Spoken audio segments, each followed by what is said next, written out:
Hello everyone. The question here is consider a system with two level cache. Access time of level 1 cache, level 2 cache and main memory are 1 nanosecond, 10 nanosecond and 500 nanosecond. Access time हमको यहाँ पे दिया हुआ है. The hit rates of level 1 and level 2 caches are 0.8 and 0.9. What is the average access time of the system ignoring the search time within the cache? ध्यान देने वाली चीज कहाँ पे है, जिनको मैंने हाईलाइट किया है. ओके, अब कुछ इस तरीके से हम इस क्वेश्चन को समझते हैं. फॉर एग्जांपल मान लीजिए कि हमारे पास में एक सीपीयू है. ओके, एंड यहाँ पर है लेवल 1 कैच मेमोरी एंड यहाँ पर है level 2 cache memory and last में है मेन मेमोरी. अब ध्यान देने वाली बात क्या है कि सीपीयू सबसे पहले लेवल 1 कैच मेमोरी में डेटा को सर्च करेगा. यदि लेवल 1 के अंदर नहीं मिलता है तब लेवल 2 के अंदर डेटा को सर्च करेगा. अगर लेवल 2 के अंदर नहीं मिलता है तब लेवल 3 के अंदर डेटा को सर्च करेगा. अब ध्यान देने वाली बात क्या है यहाँ पर कि लेवल 1 में सर्च किया, ठीक है. अब अगर लेवल 1 के अंदर डेटा नहीं मिलता है तब जाके लेवल 2 में सर्च करेगा. लेकिन यहाँ पर बात आती है टाइम की. लेवल 2 के अंदर अगर मान लो T2 टाइम लगता है सर्च करने में, तो लेवल 1 के अंदर जो टाइम लगा वो भी लेवल 2 के टाइम के अंदर ऐड हो जाएगा. यानी लेवल 2 को टोटल इतना टाइम लगा. अगर मेन मेमोरी में देखें सर्च करने का टाइम जो भी हो, लेकिन जो टाइम हमको लेवल 1 और लेवल 2 में लगा है वो भी मेन मेमोरी के सर्च करने के टाइम में ऐड होगा. अब इसी बेसिस पे हम क्वेश्चन को सॉल्व करके देखते हैं. सबसे पहले हम बात करेंगे लेवल 1 में. ओके, हमें फाइंड आउट करना है एवरेज एक्सेस टाइम. तो उसके लिए हम क्या करेंगे, एवरेज निकालने के लिए सारे एक्सेस टाइम का एवरेज हमको निकालना है. पहले हम लेवल 1 की बात करते हैं. सो लेवल 1 के अंदर डेटा को मिलने के लिए सबसे पहले हिट रेट कितना है, तो लेवल 1 का हिट रेट है 0.8 और लेवल 1 का एक्सेस टाइम कितना है 1 नैनोसेकंड. अब बात करेंगे लेवल 2 की. लेकिन लेवल 2 में क्या होगा, लेवल 2 में जाने से पहले लेवल 1 में सर्च किया गया, तो लेवल 1 के अंदर डेटा के नहीं मिलने की प्रोबेबिलिटी कितनी थी 0.8. 1 माइनस 0.8 मिलने की कितनी है 0.8, नहीं मिलने की 1 माइनस 0.8 इंटू कैच लेवल 2 में मिलने की प्रोबेबिलिटी कितनी है 0.9 इंटू एक्सेस टाइम कितना है 10 नैनोसेकंड. अब देखेंगे मेन मेमोरी को. तो मेन मेमोरी के अंदर डेटा नहीं मिलने की प्रोबेबिलिटी कैच लेवल 1 में डेटा नहीं मिलने की प्रोबेबिलिटी 1 माइनस 0.8 इंटू लेवल 2 में डेटा नहीं मिलने की प्रोबेबिलिटी कितनी रहेगी 1 माइनस 0.9. अब यदि हम मेन मेमोरी को देखें तो मेन मेमोरी में हिट रेट कितना आएगा 1. 1 मीन्स क्या, देखिए बात हो रही है प्रोबेबिलिटी की, और प्रोबेबिलिटी क्या बोलती है, अगर किसी चीज़ के होने की 100% चांसेस है तो उसकी प्रोबेबिलिटी 1 होती है. ओके, तो मेन मेमोरी में तो डेटा को मिलना ही है, अगर सर्च किया गया है तो उसकी प्रोबेबिलिटी कितनी है 1. अब यदि हम लोग यहाँ पर देखें एक्सेस टाइम कितना है मेन मेमोरी में 500 नैनोसेकंड. बस इतना हमको सॉल्व करना है. जब हम इस इक्वेशन को सॉल्व करेंगे तो हमें आंसर मिलेगा 12.6 नैनोसेकंड, यानी ऑप्शन सी हमारा आंसर है. Next question, consider a small two way set associative cache memory consisting of 4 blocks. For choosing the block to be replaced, use the least recently used LRU scheme. The number of cache misses for the following sequence of block address is 8, 12, 0, 12 and 8.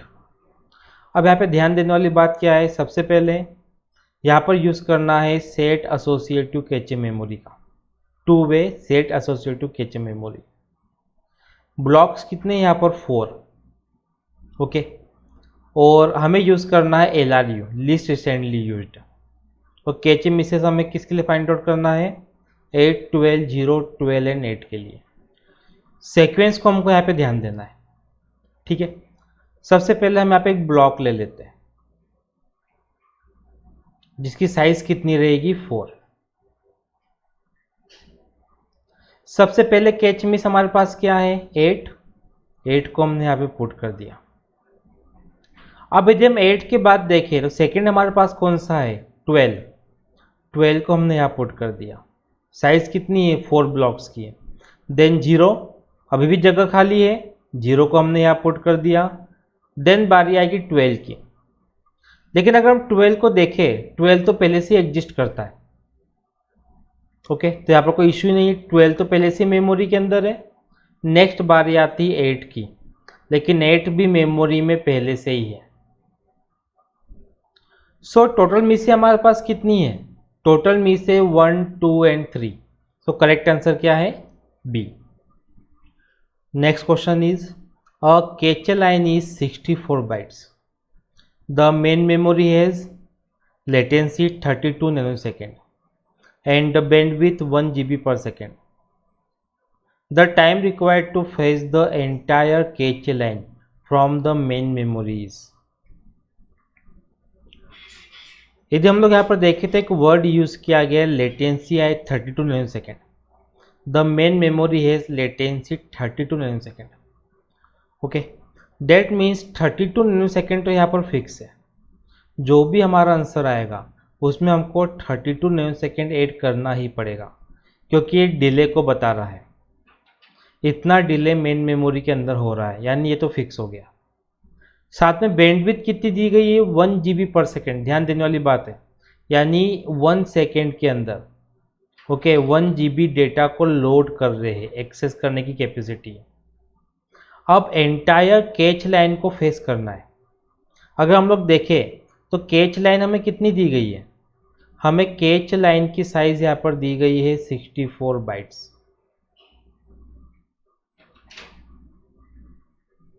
अगर मैं 1 GB को bytes में convert करूँ तो हमें कुछ इस तरीके से मिलेगा, 1 × 1024 GB to MB into 1024 GB to KB into 1024 GB to bytes.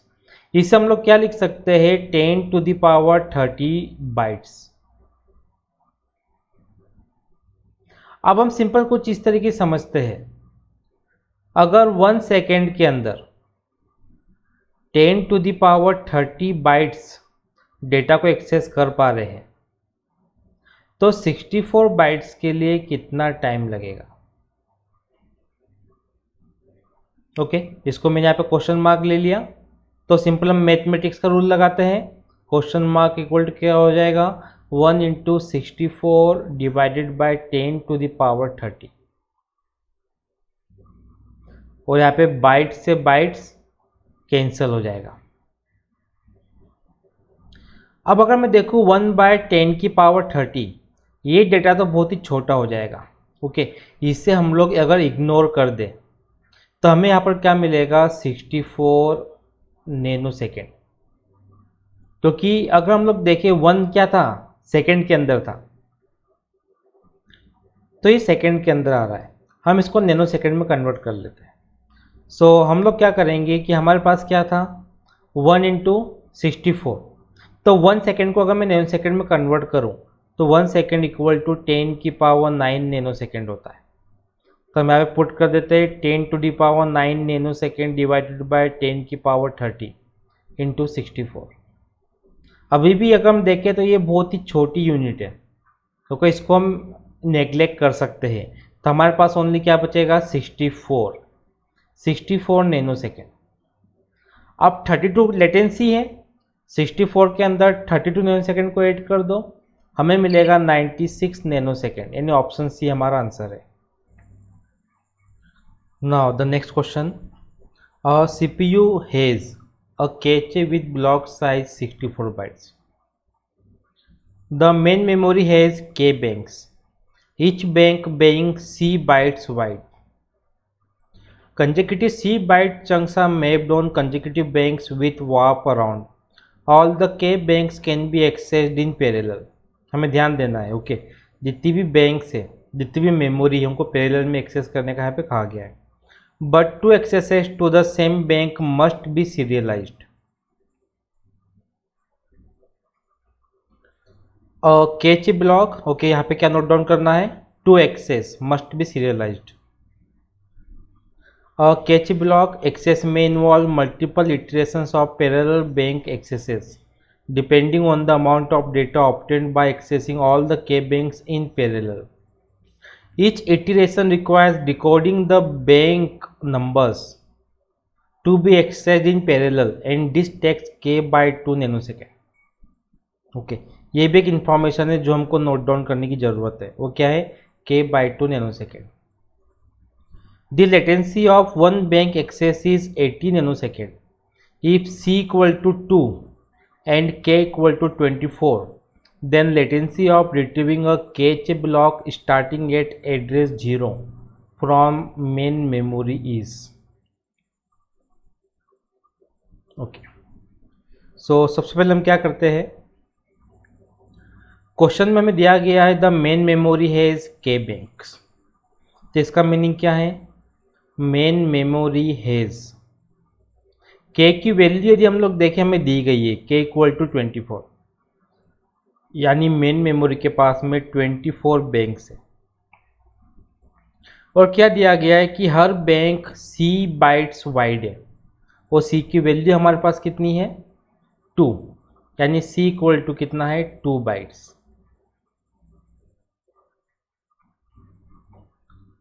एक और चीज हम लोग देखें, हमें दिया है decoding the bank. Okay means decoding time हमको यहाँ पे दिया गया है.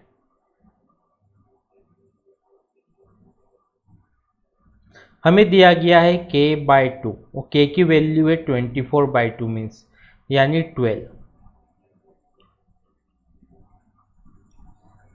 अब हम लोग देखते हैं कि आखिर पैरेलल एक्सेस करने में कितना टाइम लगेगा. एक और चीज़ ध्यान देने वाली क्या है कि यहाँ पर हमको लेटेंसी दी गई है. ठीक है, यहाँ पे लेटेंसी कितनी है हमारे सामने, लेटेंसी मतलब डिले, 80 नैनोसेकंड का हमको डिले दिया है. अगर हमको पैरेलल एक्सेस टाइम निकालना है तो हम लोग क्या करेंगे, यहाँ पे डिकोडिंग टाइम के अंदर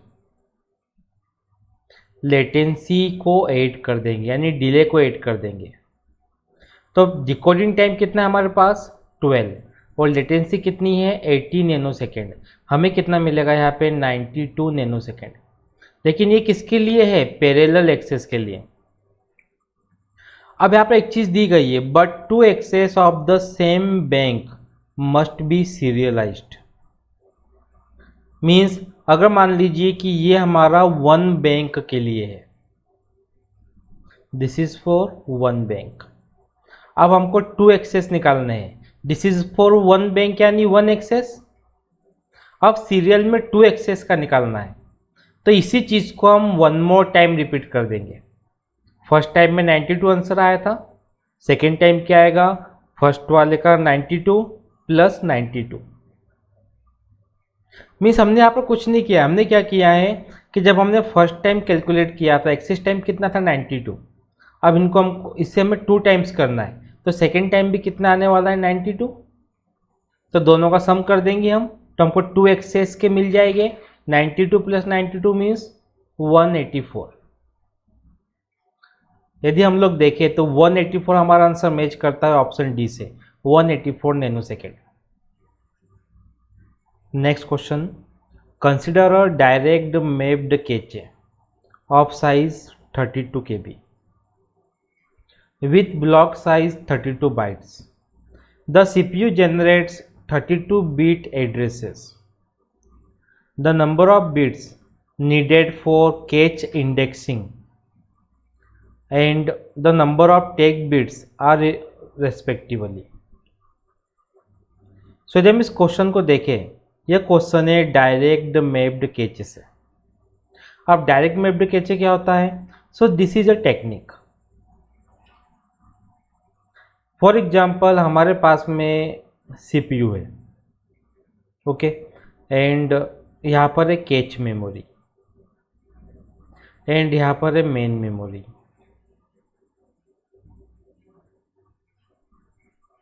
अब सीपीयू कैच मेमोरी में किसी डेटा को सर्च करेगा। अब हो सकता है कि वो डेटा कैच मेमोरी में ना मिले, देन उस डेटा को मेन मेमोरी में सर्च करेंगे। अगर वो डेटा मेन मेमोरी में मिल जाता है तो मेन मेमोरी से कैच मेमोरी में उसे मैप्ड कर देंगे। तो मैप करने के लिए जिस टेक्निक का यूज़ किया जाता है उसे कहा जाता है कैच मैपिंग टेक्निक। सो उन्हीं टेक्निक में से एक टेक्निक है डायरेक्ट मैप्ड कैच, जिसका कि हम यहाँ पे यूज़ करने वाले हैं। सो मैं यहाँ पर एक मेमोरी बना लेता हूँ। क्या है ये अभी मालूम पड़ जाएगा हमें, ओके। अगर हम देखें सीपीयू जनरेट 32 बिट एड्रेसेस, यानी इतने पूरे की साइज़ कितनी है 32 बिट। अब इसको मैं 3 कॉलम्स के अंदर डिवाइड करता हूँ। जो लास्ट कॉलम है वो है ब्लॉक के लिए, जो मिडिल कॉलम है वो है कैच लाइन के लिए, और जो फर्स्ट कॉलम है वो है टैग बिट के लिए। और हमको नंबर ऑफ टैग बिट पता करना है, और हमको कैच इंडेक्सिंग के लिए भी बिट पता करना है। हमें एक चीज़ यहाँ पे दी गई है, हमें दिया गया है ब्लॉक साइज 32 बाइट्स, ओके। तो हम यहाँ पे सॉल्व कर लेते हैं। हमें क्या दिया है, ब्लॉक साइज 32 बाइट्स। अब इसको यहाँ से हमें बिट्स निकालना है। 32 बाइट्स मीन्स 2 की पावर 5 बाइट्स। अब यदि हम लोग यहाँ पर बिट्स देखें तो हमें कितना बिट मिलेगा, 5 बिट्स हमको यहाँ पे मिलेगा। तो ब्लॉक साइज कितनी हो गई, 5 बिट, ओके। अब यदि हम लोग देखें हमें साइज ऑफ कैच कितनी दी गई है, 32 KB, ठीक है। कैच साइज हमारे पास में है 32 KB। इसको बाइट्स में कन्वर्ट करते हैं तो 32 इंटू 1024 बाइट्स। 32 के लिए 2 की पावर 5, 1024 के लिए 2 की पावर 10 बाइट्स। तो ये कितना हो जाएगा, 2 की पावर 15 बाइट्स। लेकिन अगर हम लोग देखें कैच साइज दी गई हमको 2 की पावर 15 बाइट्स, यानी हमें 15 बिट्स यहाँ पर मिल रहे हैं। तो 15 बिट्स कैसे, कैच साइज इतना है 15 बिट्स। अगर 15 में से 5 बिट्स ब्लॉक को चले गए तो 10 बिट्स कैच लाइन को जाएगा। अब बचा टैग। हमें 10 + 5 15 यहाँ पर मिल चुका है। अब 32 में से हम 15 को माइनस कर देंगे, हमें यहाँ पर मिलेगा 17।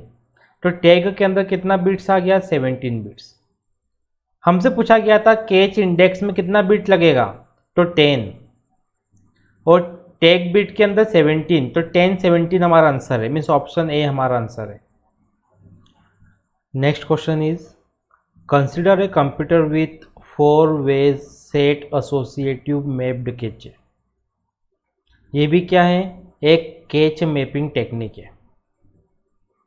Of the following characteristics a total of 1 MB of main memory. हमें MB में दिया गया है, हमें इसको बाइट्स के अंदर कन्वर्ट करना पड़ेगा, हमको बिट्स भी मिल जाएगी तब, okay. Then a word size of 1 byte, a block size of 128 words and a cache size of 8 KB. The number of bits in the tag, set and word fields respectively are. So सबसे पहले हम लोग देख करेंगे main memory की size पे work. हमें main memory कितनी दी गई यहाँ पर, 1 MB।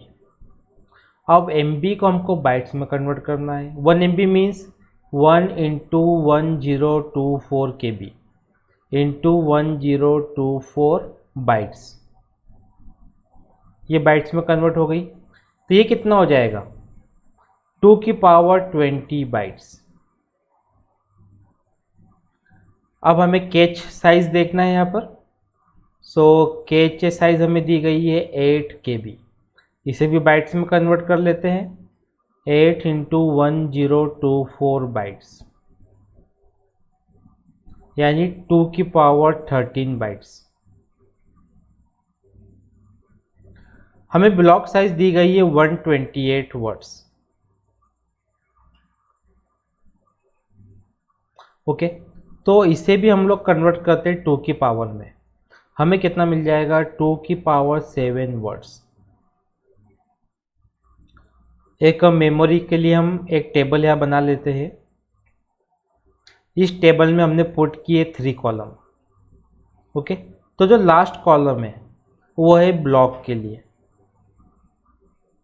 जो मिडिल कॉलम है वो है सेट नंबर के लिए, मीन्स कैच लाइंस के लिए, और जो फर्स्ट कॉलम है वो है टैग बिट्स के लिए। अगर हमको सेट नंबर निकालने हैं, ओके, तो इसके लिए हमें क्या करना पड़ेगा कि जो भी हमारे पास में कैच मेमोरी है, उस कैच मेमोरी के अंदर कितने ब्लॉक्स आएंगे, पहले हमें ये पता करना पड़ेगा। तो यदि हम लोग देखें कैच मेमोरी की साइज कितनी है, 2 की पावर 13 बाइट्स, तो पूरी साइज को हम डिवाइड कर देंगे ब्लॉक की साइज से। तो नंबर ऑफ ब्लॉक कितने आएंगे हमको मालूम पड़ जाएगा। तो नंबर ऑफ ब्लॉक कितने आने वाले हैं, 2 की पावर 6। अब हमारे सामने क्या है, 4 वे सेट एसोसिएटिव, वर्ड है 4 वे। यदि हमको सेट नंबर पता करना है, ओके, क्या ध्यान देना है हमको यहाँ पर पता करना है सेट नंबर। तो सेट नंबर के लिए हम क्या करेंगे, तो जितने भी ब्लॉक्स हमारे इसमें आने वाले हैं उसको 4 से डिवाइड कर देंगे, मीन्स 2 की पावर 2 से। हमें यहाँ पर कितना मिलेगा, 2 की पावर 4। 2 की पावर 4, लेकिन हमें सिर्फ बीट चाहिए। 2 की पावर 4 है, मीन्स कितने बीट आ जाएगा, ये 4 बीट। तो हमको यहाँ पे 4 बीट मिल गया। अगर ब्लॉक के लिए हम देखें तो 2 की पावर 7 है, मीन्स 7 बीट्स। तो ब्लॉक में कितना आ गया, 7 बीट। अब हमें पता करना है कि टैग के अंदर कितने बीट आएंगे। तो सिंपल तरीका है, मेन मेमोरी में कितनी साइज है, 2 की पावर 20 बाइट्स, मतलब पूरी मेन मेमोरी की साइज हो गई 20 बिट्स। अब 20 में से 4 और 7 को माइनस कर दो, सिंपल 20 माइनस 4 माइनस 7, हमें यहाँ पर कितना मिलेगा आंसर, 9। तो टैग के अंदर कितना आ गया, 9। अब यदि हम आंसर देखें, टैग में 9 बिट्स है, सेट के अंदर 4 बिट्स है, ब्लॉक में 7 बिट्स है, तो 9 4 7, यानी ऑप्शन डी हमारा आंसर है। Now the next question is, consider a machine with a byte addressable main memory of 2 power 20 bytes, block size of 16 bytes and a direct mapped cache having 2 to the power 12 cache lines. Let the addresses of 2 consecutive bytes in main memory be this and this. What are the tag and cache line address in hexa for main memory address E21F16 base 16? Okay, सो ये हमारे सामने question है। सबसे पहले हम क्या करेंगे, जो भी डेटा हमको दिया गया है उसको बाइट्स में कन्वर्ट करना है, वो भी 2 की पावर के अंदर। सो सबसे पहले हमको मेन मेमोरी दी गई है, तो मैं यहाँ पुट कर देता हूँ मेन मेमोरी। हमें दी गई है 2 की पावर 20 बाइट्स। अगर 2 की पावर 20 यहाँ पर बाइट्स है तो हमें कितने बिट्स मिलेंगे, दैट मीन्स यहाँ पर 20 बिट्स है। अब नेक्स्ट यदि हम लोग देखें, ब्लॉक साइज ऑफ 16 बाइट्स,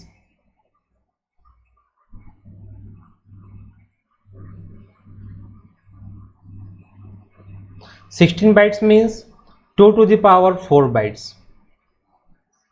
अब 2 की पावर 4 यहाँ पर है, दैट मीन्स ब्लॉक साइज के अंदर 4 बिट्स है।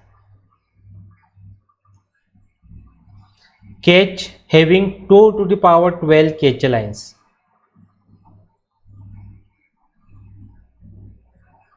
2 to the power 12, that means here 12 bits. सो इतना डेटा हमारे सामने है।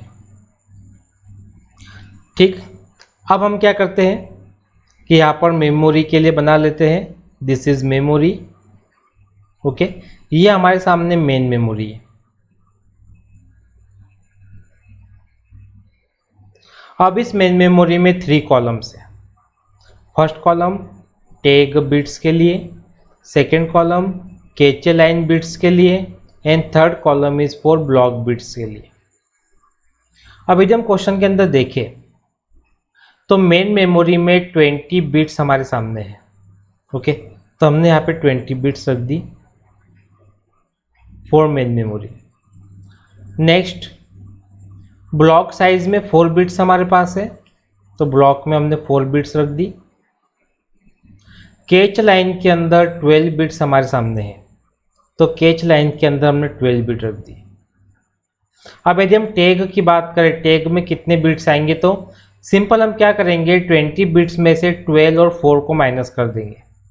दैट मीन्स हमारे पास में टैग के अंदर 4 बिट्स आने वाले हैं। So there are 4 bits in tag.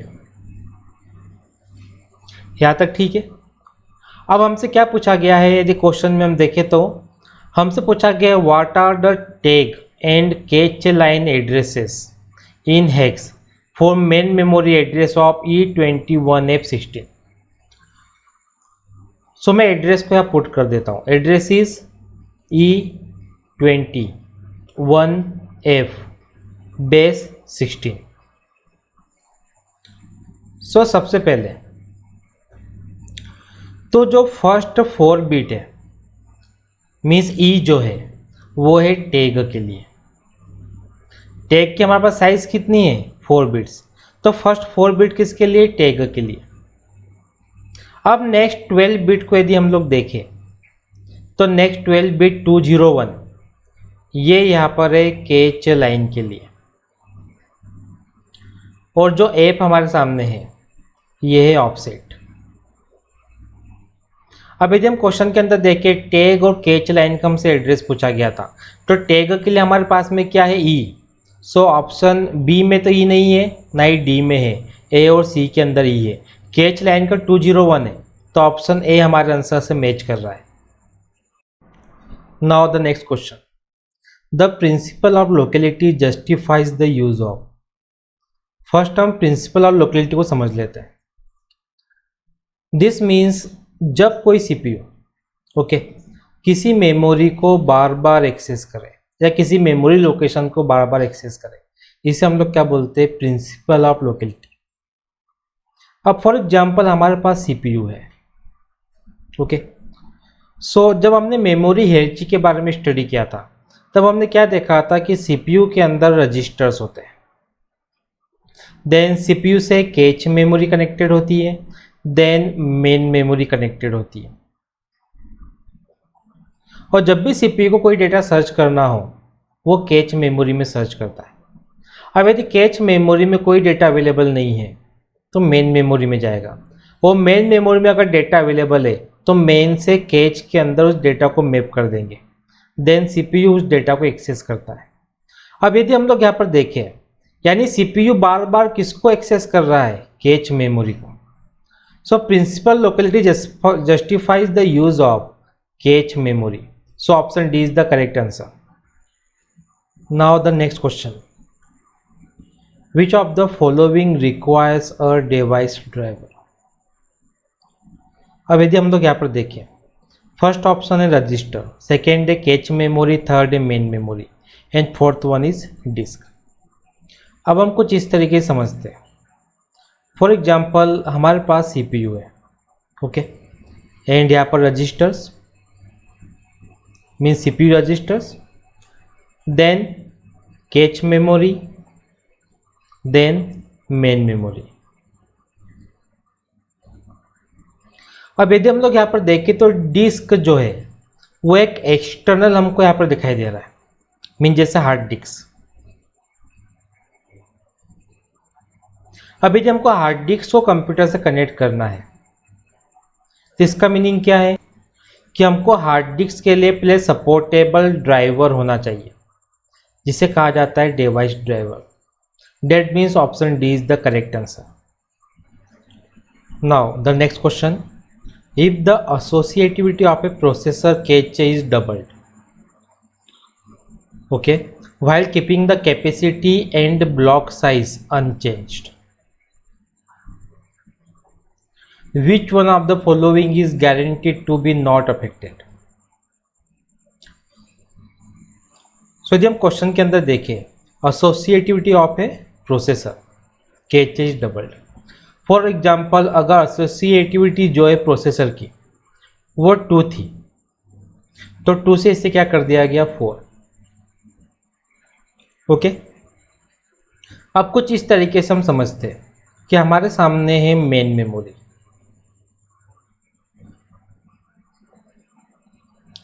और मेन मेमोरी के अंदर कुछ बिट्स है, जैसे हमने x बिट यहाँ पर दे दिया। अब मेन मेमोरी 3 कॉलम में डिवाइडेड है। फर्स्ट कॉलम टैग बिट के लिए है, सेकंड कॉलम यदि हम देखें कैच लाइन बोल सकते हैं, या फिर सेट नंबर बोल सकते हैं, सेट नंबर बिट के लिए, और जो थर्ड कॉलम है वो ब्लॉक बिट के लिए है। लेकिन यहाँ पर क्या बोला गया है कि ब्लॉक साइज इज अनचेंज्ड, यानी ये जगह तो फिक्स है, यहाँ पर कोई चेंजेस नहीं होंगे, और मेन मेमोरी की साइज भी फिक्स है। यहाँ पे दिया गया कैपेसिटी, ओके, ये दोनों चीज़ें क्या है फिक्स है।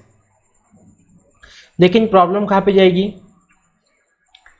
अगर हम लोग सेट नंबर को देखें, अगर सेट नंबर में फॉर एग्जांपल अगर अभी 2 बिट है और यहाँ पर 4 बिट है, अब यदि सेट नंबर के अंदर हम 4 बिट कर दें तो टैग बिट में से 2 बिट माइनस हो जाएंगे, टैग बिट में ओनली 2 बिट रहेंगे।